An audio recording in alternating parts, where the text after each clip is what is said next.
11-savol. Kater oqim bo'ylab 8 soatda 96 kilometr masofani suzib o'tdi. Qaytishda esa bu masofani 12 soatda bosib o'tdi. Kater tezligini toping. Demak, keling, faraz qilaylik, kater A shahardan B shaharga tomon suzmoqda. Mana. Va daryo ham A dan B ga tomon oqmoqda. Endi mana bu yerga kater chizib olamiz. Mana katerchamiz. Xo'sh. Endi bizga aytayapti. Oqim bo'ylab, ya'ni oqim yo'nalishida 96 kilometr masofani, ya'ni mana bu 96 kilometr masofani 8 soatda suzib o'tdi. Demak, bu tomonga qarab ketmoqda 8 soat vaqt. 8 soat vaqt.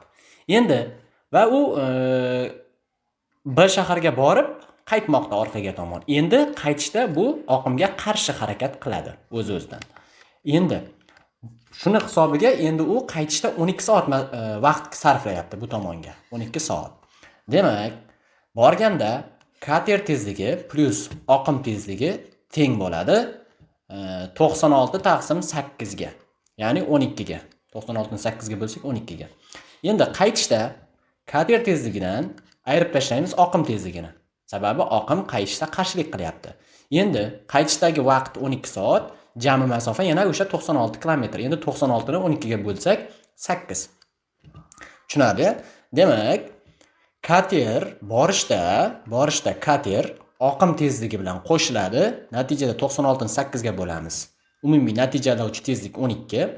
Qaytishda kater tezligi oqimga qarshi yuradi. Demak, oqimni ayirib tashlaymiz. Natijada 12 soatda qaytgani uchun 96 ni 12 ga bo'lamiz, 8 soat bo'ladi. Ya'ni 8 va 12 kilometr soatlar. Endi mana shu ikkita sonni topishimiz kerakki, yig'indisi 12, ayirmasi 8 bo'lgan sonlar. Mana shu yerdan agar k ni topadigan bo'lsak, bu kater tezligi, o ni topadigan bo'lsak, oqim tezligi. Bu tanlab topsak ham bo'ladi. Demak, kater tezligi o'z-o'zidan 10 kilometr soatligi 10 kilometr soat, oqim tezligi esa 2 kilometr soatligi ko'rinib turibdi. Ya'ni 10 ga 2 ni qo'shadigan bo'lsak 12, 10 dan 2 ni ayiradigan bo'lsak 8. Ya'ni bizdan kater tezligini so'ramoqda. Javob 10 kilometr soat. Siz javob. 12-masala. Ushbu shakl perimetrini toping. Bunga o'xshash savollarni avvalgi nazorat testlarimizda ham yechgan edik. Demak, dastavval e'tibor bering. Mana bu shakl, mana bu qism hamda mana bu qismlarni agar birlashtiradigan bo'lsak, mana e'tibor bering. Mana shu 3 ta qism yig'indisi 15 ga teng. Mana eng asosiy g'oya bu masalani yechishda shundan iborat. Demak, mana bu 3 ta qism yig'indisi 15 ga teng. Ya'ni mana shu yerdan davom etadigan bo'lsak, bu tomonga 15 yurdik, mana 15 plus endi tepaga ko'tarilamiz. E'tibor bering. Endi mana bu joyda keling, mana bu qismni shunday bo'lib olsam, mana shu joyini va mana bu 4, mana bu qismni balandligi 4 ekan. Shuni ham bo'lib olaman mana bu joydan. O'z-o'zidan ko'rinib turibdiki, mana bu qism ham 4 ga. Mana bu ham 4 bo'ladi. Endi mana bu qism hamda mana bu tag qismlari e'tibor bering. Mana bu ikkita, mana shu qizil bilan chizilgan joyi uzunligi 6 ga teng. Nimaga?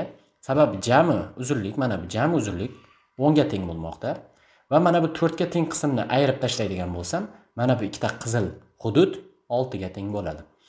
Demak, endi hisoblashni boshlayman boshqatdan. 15 mana bu tochkaga keldi, mana bu nuqtaga 15, tepaga ozgina ko'tarilaman va mana 4 ko'tarilaman, mana 4 plus endi bu tomonga yuraman. Pastga tushaman 4. Pastga tushaman 4. Endi bu tomonga yuraman, mana yurdim. Va tepaga ozgina ko'tarilaman. Mana 4 yana plus endi tepaga ozgina yurdim. Mana ikkita qizil boya ham yurgandim, endi ham yurdim. Boya demak bu ikkita qismni birdan endi qiymatini bilaman 6 ligini. Plus endi qarang, bu tomonga yuraman mana. Yana qanchadir yurdim.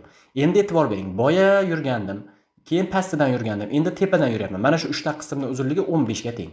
Shuni ham 15 deb olaman. Plus bo'ldi. Demak, noma'lum hududlar yig'indisi ketdi. Endi pastga bir marta tushaman, mana. Shu tochkaga qaytishi, ya'ni 10. Demak, mana shuni hisoblab bersak bo'ldi. 15, 30, 6, 4, 10, 20, 40, 15, 30, 40, Mana bu bilan 50 va mana bu 2 ta 4 8. Xullas hisob-kitob qilsangiz mana shuning qiymati 58 chiqadi. Ya'ni mana bu shakl perimetri 58 ga teng ekan. Keyingi 13-savol. Quyidagi bog'liqlikdan foydalangan holda noma'lum sonini aniqlang. 11 dan keyin 13 hosil bo'lyapti. 13 dan keyin 17 hosil bo'lyapti. 17 dan keyin 25, 25 dan keyin necha hosil bo'ladi deyapti.